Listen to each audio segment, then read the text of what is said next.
fleets ready. Hang on. Someone for their mentioned fleet. that envoy's name. Kilobyte. Yes. Well spotted. Well spotted. Yes.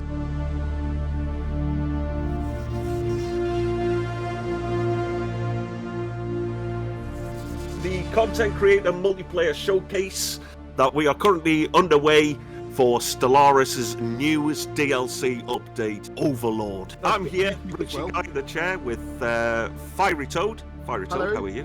I'm good, thank you. How are you? Hello, everybody. And welcome to the people on YouTube as well. Yes, welcome to the people on YouTube and Twitch.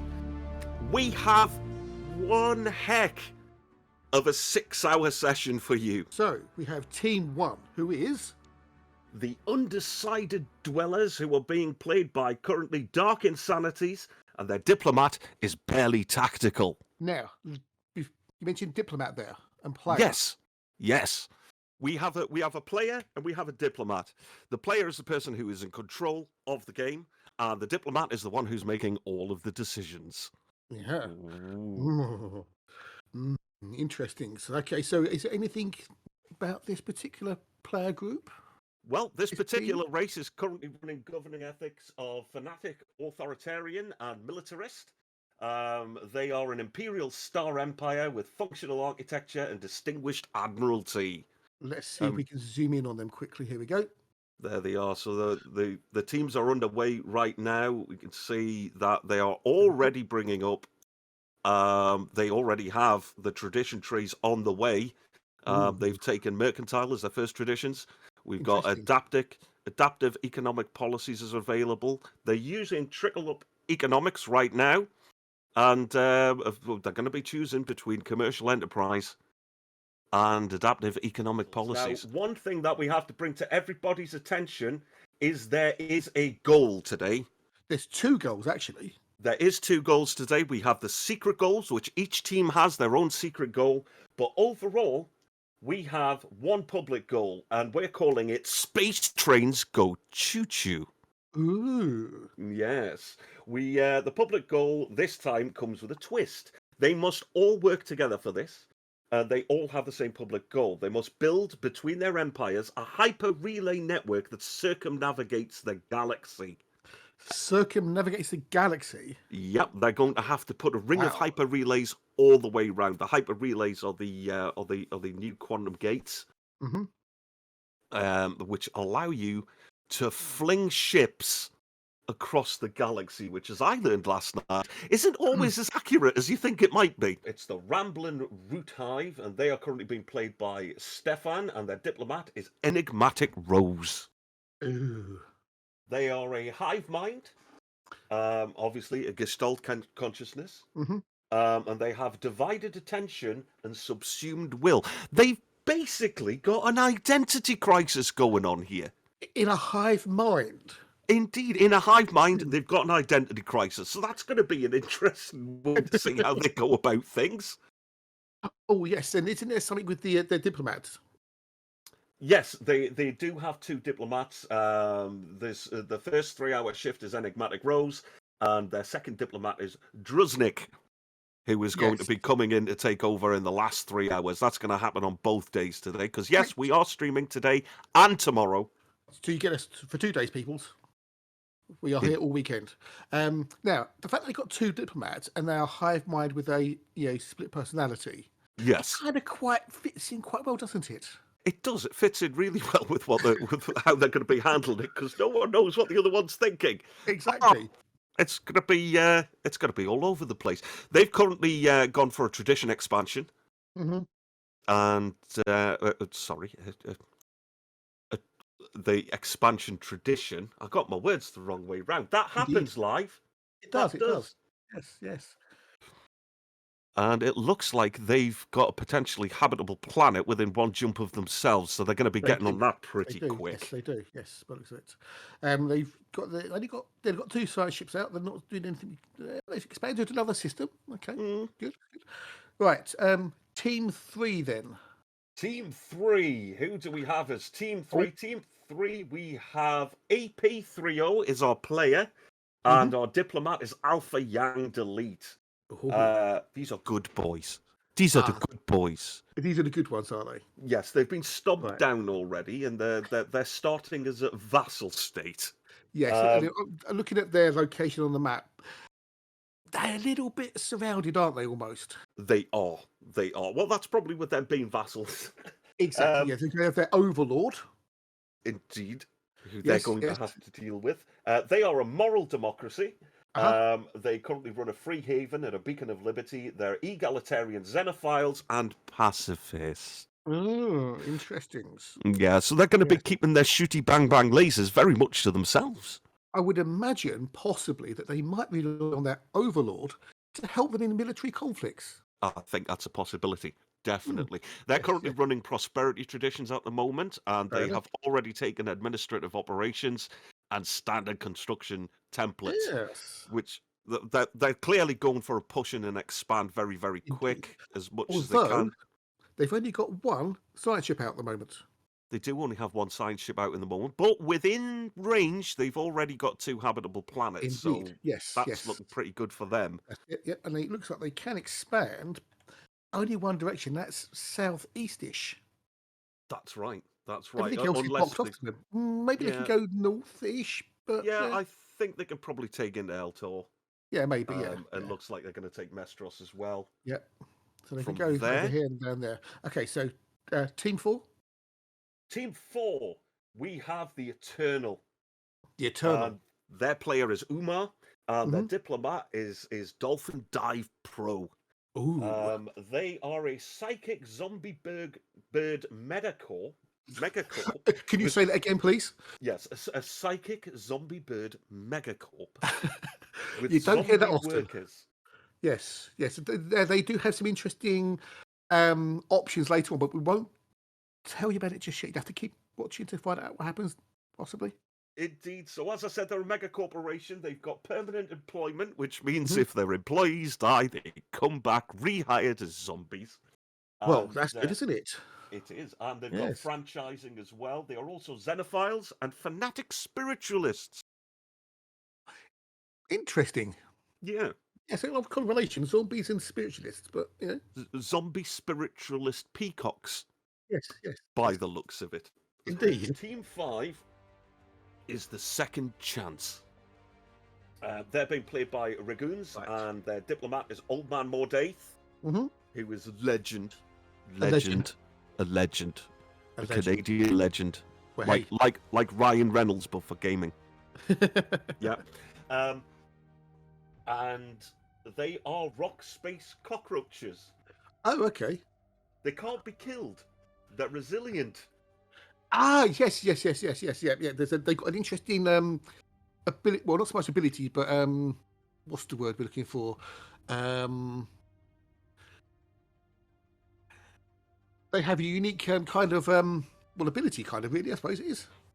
Well, they've got one of the new unique starts. They are subterranean, and they are an executive committee oligarchs.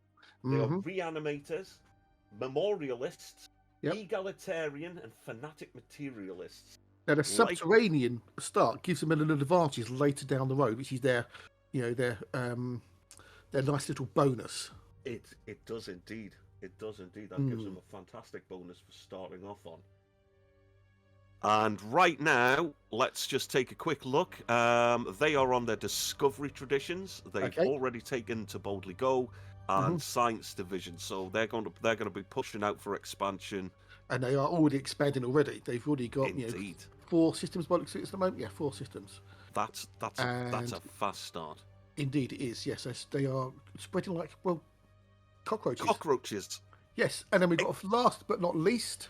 Last but definitely not least, we've got the Transport Guild. The Transport Guild are currently being played by Montu, and their diplomat is Josh. Ooh. These guys are a banded kingdom. They're dictatorial. Yep. They are barbaric despoilers with a warrior culture. They are xenophobes, militarist, and materialist. And I've heard a whisper on the grapevine that these people think they own space. Now, when you say they own space, yes, I mean, when you brought the space around their solar system. No, just space, all of it. All What? of it. The existence of space, everything. All of space is theirs. That's what they truly believe. The whole galaxy. Yep. And they are beginning with another one of the new starts here. They've got the slingshot to the stars, which means very close to them, they actually have a quantum catapult that they can repair and start utilizing very, very quickly. I have found it. There is the ruined quantum catapult. They have. Okay, we've just got news through that it's the computer's audio output, not your output, so it's nothing for us to worry about. Right, cool. They're going to fix it in the break, so... Right, fair enough. Apologies, people. Apologies. Indeed. So this is the Transport Guild. They have Savannah Worlds, and they are catapult guys who steal pops. Yes, this is an interesting little mechanic, isn't it? It is indeed. So they get what they can do. Should we tell people? Yeah, let's tell people. Okay. Right. So with the quantum catapults, they can sling a ship or a fleet in a direction. Now, what happens when you actually use a quantum catapult? Because you had experience of this the other night, didn't we? When we was testing this. Yeah, when we were testing out the new DLC. Well, basically, what happens is when they come and to use a quantum catapult, they fly a fleet towards the quantum catapult, and on the fleet there is a button that they can press that allows them to use the quantum catapult. They then pick a target, and allow the catapult to fling them across space. Now, when you say fling them across space, yes. How do you mean? Well, imagine a catapult, right? Yep. Big, long bit of elastic. Right. Yep. Except this is quantum. And it pulls all the way back, and then you let it go, and poof, they fly off in the direction that you sent them. So whether they land. Yeah, well, whether they land where you want them to is another matter. Right. So it's kind of like, you're going to go that way, but don't know quite how far. Right. So you could go and get stuck in the middle of nowhere quite easily. That's right. Yes. But this is where their little well, when they fling their fleet, they can capture population from enemies. They can. Assuming they get there. Yep, they can. Assuming they get into the enemy space, they'll be able to go to their planet and start stealing their pops. Yes, we've got a first contact. First contact for the Hive. The Hive. Let's go to the Hive then. Okay, so the Hive they've literally just made first contact there with the Quaff aliens. Yeah, the Quaff aliens, which is one of the standard names that's given to aliens before we discover exactly who they are. Yes. And they've had a little incursion there in Vega, so they have assigned their envoys. There looks like they're buying things off the market. They are buying. But their trade price is too high, too low. They're in energy crisis. Yep, they're buying food and minerals right now, and they can't really afford it. No, I mean, they are really, really not doing well with their energy. Yeah, they've got 2 months until their energy's go. It's all switched. Because you've now gone positive energy but negative minerals. Indeed, and that'll be because, as I can see, if we go into Ganvius Primus, which is their home planet. Yep. If we take a look in there, they've just had a generator district come online, which is going to offset that. Mm-hmm. They've already got, 1, 2, 3, 4, 5 planets. One of those is One of those is being colonized right now. But they've got 11% deviancy on their homeworld. That's not good for the Hive. No, but they are building a Hive district, so that may help alleviate things a little bit. That should do. Their construction ship sort of stopped at the moment in Vega. They're going to the west, in West India, and then they're going. Yeah, they've really only got. They can only really go left and right for the most part, can't they? Because they're right at the top of the galaxy. Yeah, expansion is quite limited. Yeah, they can go left and right. They can go a little bit up and a little bit towards the center of the galaxy, but that's about it. Should we call it hub-wise and turn-wise? Yes, hubwise and turnwise. Yes, for those who Clockwise, might. turnwise, clockwise, and anti-clockwise. There we Exactly. Yes. go. Yes. Let's deal Yes. with this the Yes. round nature of the galaxy. Yes. Yes. Indeed. Yes. I know what it reminds me of, but I won't say anything. No. So they've got some aliens nearby as well. Mm-hmm. Over there, yeah. So they've got the Quaff aliens to the north. Oh, first contact. They've got an event Another pending. first contact. Oh, Yeah. let's see who they've got. Yeah, they've just found a clear signal. Yep, I've got it up. So their Let's see. sensors have detected a particularly clear repeating signal from the Quaff aliens. It seems to offer our language drones excellent material for codifying that language. Team Very 4, the Oh, Eternal, oh. they also have a first contact situation going on right now. Oh, let's have a look. There we go. Species unknown. Oh. Mm. Oh, dear, they're not doing very well at all, are they, at the moment? No, Negative energy, negative consumer goods. How would they get around this? I wonder. Oh, they've gone up to neutral there on the consumer goods. Yep, they're at 0 growth on the consumer goods. Let's see what they've got coming in if we check out their planets. Yep. So they've got a city district on the way on their main planet. They've got a bunch of other planets that they've collected as well. They're up to 6 expansions already. Okay, their amenities aren't very good on the homeworld. -6. No, that's something that they're going to have to concentrate on. City district will help that a little bit when it kicks in. Well, Team 3 Team 3 are currently in the midst of research. They seem to be quite balanced at the moment. What are they researching? Colony development speed. I haven't selected any physics one yet, and they're doing engineering minerals. Okay, that's what they've got going at the moment. They still haven't expanded out. No, they've got one system, but that's it. And they've still only got one science vessel. I wonder if that's a limitation that they've got on them.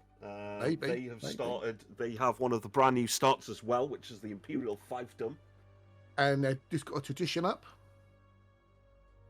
So they've done prosperity and domination.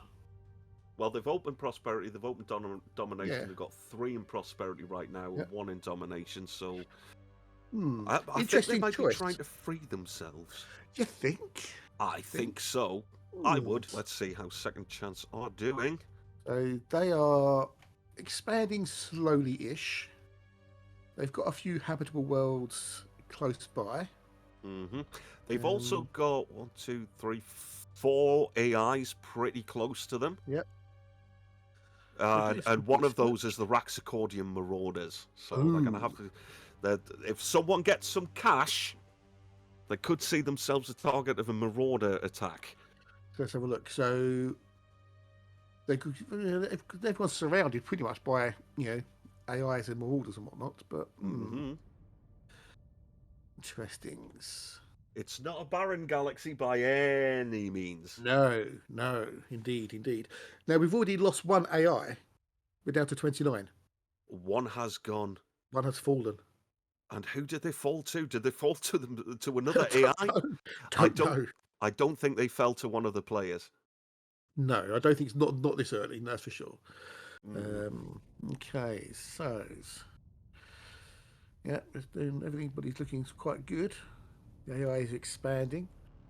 The fallen empires, they don't expand because they are fallen. Exactly, they're not going to be going anywhere now. But they are still a force to be reckoned with. Let's have a look at their relation. No, they've got no relation, so... No relations right now. But the vassals do have some relations going on, and they also have Overlord ethics compatibility, feudal lords, and imperial tithe. Ooh. So that's going to affect their loyalties. So with the Overlord ethics compatibility, their monthly loyalty change is in negative at the moment. So loyalty plays a big role, doesn't it, with the Overlord and the vassals? It does, but they've also got feudal lord, which while Overlord ethics compatibility drops them by half, This Yes. one increases them by 1 on their monthly loyalty changes. So yeah, So they're still it's growing but slow. by 0.5. That's correct. Oh, and their Imperial Tithe is minus 80%. So with the vassals and the overlords, the vassals have to give a percentage of their resource output to their overlord. In this case, the influence. Yes. So 80% of their influence income, so you can see that they're running on literally a 0.8 monthly gain. Which is nothing, really. It's not. Which does explain why they haven't really expanded very much. That is true. That is because true. They just can't afford the expansion. They're struggling. Struggling. So but they do have their protectorate around them. They do. Their overlords. Now, with the vassal and the overlords, the vassal can try and renegotiate the contract, for lack of a better term, every 5 years.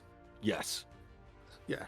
So they may have an opportunity to change that situation and get themselves expanding. And that all depends on their loyalty rating with their overlord. If they've got a good rating, they can get some more favourable, concessions. But if not, it won't be good for them. No, it's not going to be pleasant. Indeed. So, what else is going on? Okay, the Second Chance have made a first contact too. Right. Okay.